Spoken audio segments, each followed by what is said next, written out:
Guys, back to my challenge.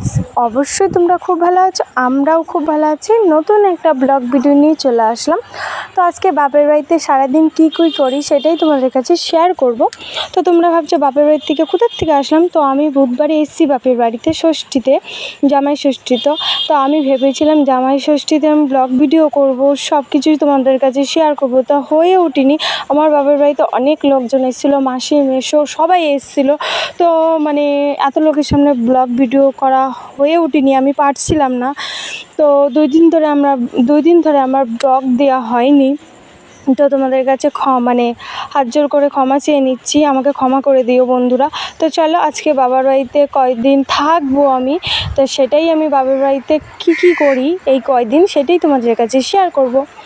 তো আমি কালকে ঘুমিয়েছি 12টায় 1টায়। তো আমি ফোন ঘাঁটছিলাম সারাদিন, এত লোকজন ছিল সারাদিন একটু ফোন ঘাঁটার টাইমই পাইনি। তো আমি এখানে 12টা 1টার সময় ঘুমিয়েছিলাম কালকে রাতে। তো 10টা বেজে গেছিলো ঘুম থেকে উঠতে। আমি এমনি বাপের বাড়ি আসলে আমি একটু বেলা করে ঘুম থেকে উঠি, 10টা বেজে যায় 11টা বেজে যায়, কোনো অসুবিধা নেই। বাবার বাড়িতে কোনো কাজই থাকে না, মারা কাজ করতেও দেয় না। তো আমার মা দেয় না, আমি দুই দিনের জন্য আসি, তার জন্য আমার মা কোনো কাজ করতে দেয় না। আমি নিজে যেটুকু পারি আমি সেটুকুই করি, যেটা ভালো লাগে করি, নাহলে করি না। তো আমি ঘুম থেকে উঠে ভালোভাবে মুখটা ধুয়ে নিয়েছি। তো দেখতেই পারছো আমি তোমাদের কাছে আজকে বাবার বাড়িতে এসেছি, ছোট্ট করে একটা ব্লগ শেয়ার করব। তো সেটাই নিয়ে আসলাম। তো আমার বয়সে যদি কিছু ভুলে থাকে অবশ্যই ক্ষমা করে দিও, ব্লগে যদি কিছু ভুলে থাকে অবশ্যই ক্ষমা করে দিও।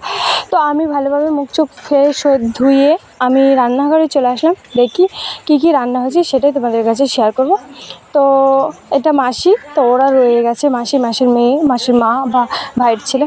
তো ওখানে পুঁই শাক ভালো করে ধুয়ে কেটে রেখেছে, আর গরম গরম ভাত হয়ে গেছে। আর এখানে আছে মাছের ডিমের আলু কাটা, আর পুঁই শাকে কুমড়ো পটল এইসব আছে।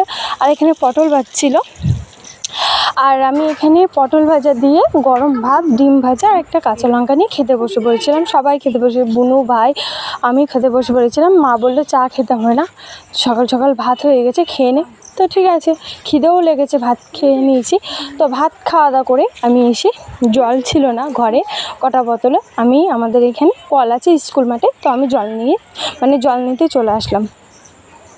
তো দেখতেই পারছো কলপাড়ে চলে আসলাম। তো বাবার বাড়িতে বেশি কাজ থাকে না, আর কোথায় যাব এত রোদের মধ্যে, আর এত গরম, সব জায়গায় গরম, বলার মতন না। তো চলো বন্ধুরা, আমি যেটুকু পারছি সেটুকুই তোমাদের কাছে ব্লগ দিচ্ছি। কেন বলো তো, আমার 2 দিন ধরে ব্লগ দেওয়া হয়নি, আমাকে একটু ক্ষমা করে দিও বন্ধুরা, তোমরা ম্যানেজ করে নিও। আর ভিডিওটা অবশ্যই একটা লাইক করে ব্লগটা স্কিপ না করে দেখতে থাকো বন্ধুরা। তো চলো, আমি কত আশা করেছিলাম ষষ্ঠীতে, জামাই ষষ্ঠীতে কী খেতে দেয়, কে আসছে, কীরকম আমরা এনজয় করছি ষষ্ঠীতে, কোনো ব্লগ করা হয়নি বন্ধুরা। আমি আবার অন্য দিন দেবো বাপের বাড়িতে আসার। তো দেখতেই পারছো, তোমরা আগের ব্লগে দেখেছিলাম এর অন্নপ্রাশনে গেছিলাম, এও এসছে, এর মাও এসছে। তো গরমের মধ্যে কার কোলে উঠছে না, ও খেলছে, আর গরমের মধ্যে কোলে নিচ্ছি আর কান্না করছে। যাই হোক, সোনামা বলে চেঁচাচ্ছে, এদিকে তাকাচ্ছিলই না। দিয়ে এবার সন্ধ্যা হয়ে গেছে। তো খেয়ে দিয়ে আমি একটু ঘুমিয়ে পড়েছিলাম, দেখি সন্ধ্যা হয়ে গেছে। এখানে দিদা দেখছি গোপালদেরকে ঘুম পাড়াচ্ছে, শিভা দিয়ে ঘুম পাড়াচ্ছে। তো এখানে 2টো গোপাল আছে, একটা আমার, একটা আমার মার। তো এই যে যেটা ছোট সেটা হলো আমার মার, আর আমারটা এখনও ঘুম পাড়ানো হয়নি। আর গোপাল একই সবার, ছোট বড় কোনো প্রবলেম নেই, সব একই গোপাল। তো ছোটোটা মার গোপাল আর বড়টা আমার গোপাল। তো আমি গোপালটাকে নিয়ে যাওয়া হয় না, ও মামা বাড়িতে অনেক দিন ধরেই আছে, একটু বেরু করছে। এটা আমার গোপাল, দেখতেই পাচ্ছ। তো আমি পরের ব্লগে তোমাদের কাছে গোপালের ভিডিও শেয়ার করব।